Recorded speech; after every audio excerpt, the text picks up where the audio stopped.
हमारे इस channel DJ Balkrishna entertainment official को लाल बटन दबाकर सब्सक्राइब करें और साथ में घंटी के निशान को दबाना ना भूलें ताकि सभी नए ऑडियो वीडियो आप तक तुरंत पहुंचे। कर देंगे तो मेरे दिल को ये सुकून हो जाएगा कि यार लड़की तो नहीं कर पाई लेकिन लड़के ने टक्कर दिया। ठीक है, थोड़ा सा ऐसे दुपट्टा ओढ़ लीजिए, ओढ़ लीजिए, ये गमछा ओढ़ लीजिए।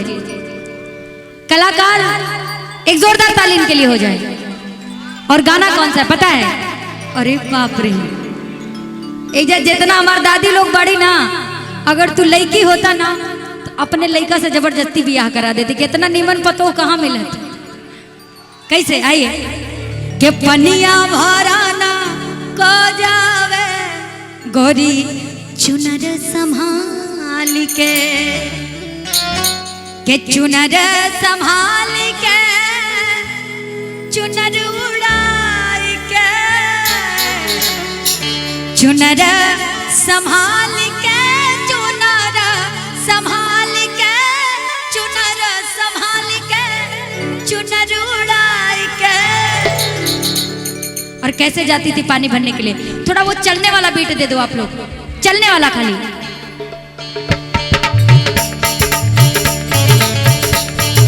ऐसे नहीं, ऐसे तो घोड़ा दौड़ी, मेहरारू कैसे चले? आइए दीजिए आप, ये होना चाहिए बस। दीजिए ना, बीट खाली दे दीजिए आराम से।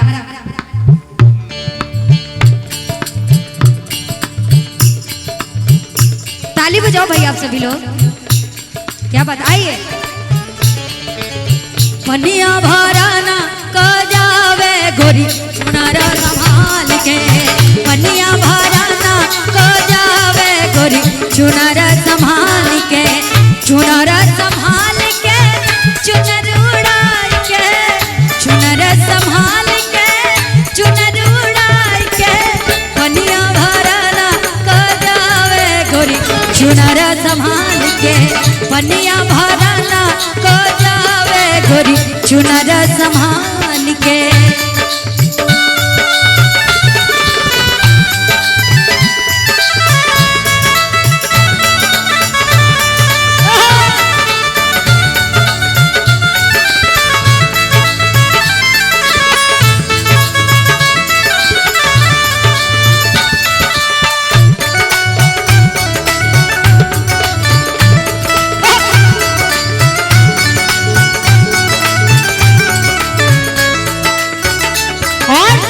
गगरी है छल के कमरिया लच के,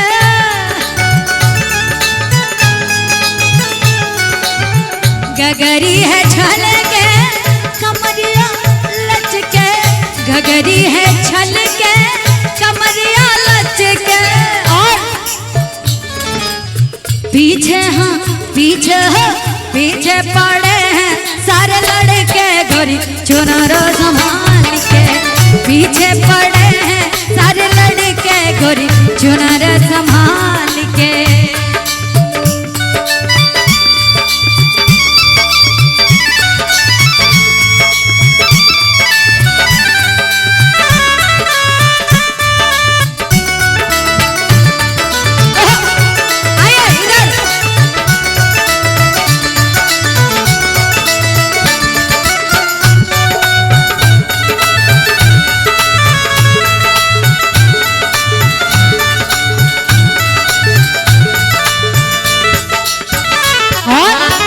ओसे की बूंदना घास पड़ी है,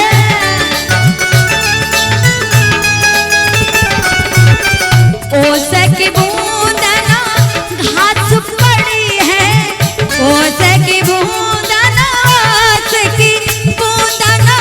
घास पड़ी है। और चंपा चंपा चंपा झोरा है सारी रतिया गोरी चुनर संभाल के, चंपा झरे है सारी रतिया गोरी चुनर संभाल के, पनिया भराना को जावे गोरी चुनर संभाल के, चुनर संभाल के।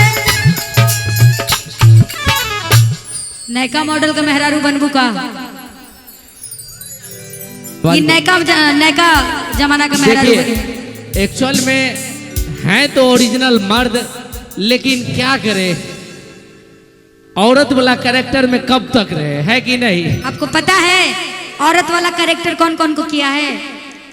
हाँ। सबसे बड़ा हम जो कि पहले सबसे अच्छे डांसर थे गोविंदा जी, आंटी नंबर 1 पे उन्होंने औरत का ही कैरेक्टर किया, सच्चाई है, ठीक है। अमिताभ बच्चन जी ने भी औरत का कैरेक्टर किया, जी जी जी, ठीक है। बड़े बड़े बड़े दिग्गज लोग, अपने भोजपुरी में खेसारी लाल यादव, मन करे सिलवट पे लोढ़ा से, हाँ हाँ, ठीक बा। वो जब पहले पहले खेसारी भैया गाते थे तो उनको कोई नहीं कहता था कि वो लड़के हैं, उनका पहचान किसी और नाम से हुआ था। तब वो करिए दी चटनिया ए सैया सिलवट पे पीसी, अच्छा पिसबा, पीस दिया जाएगा। आइए भैया पिसबा।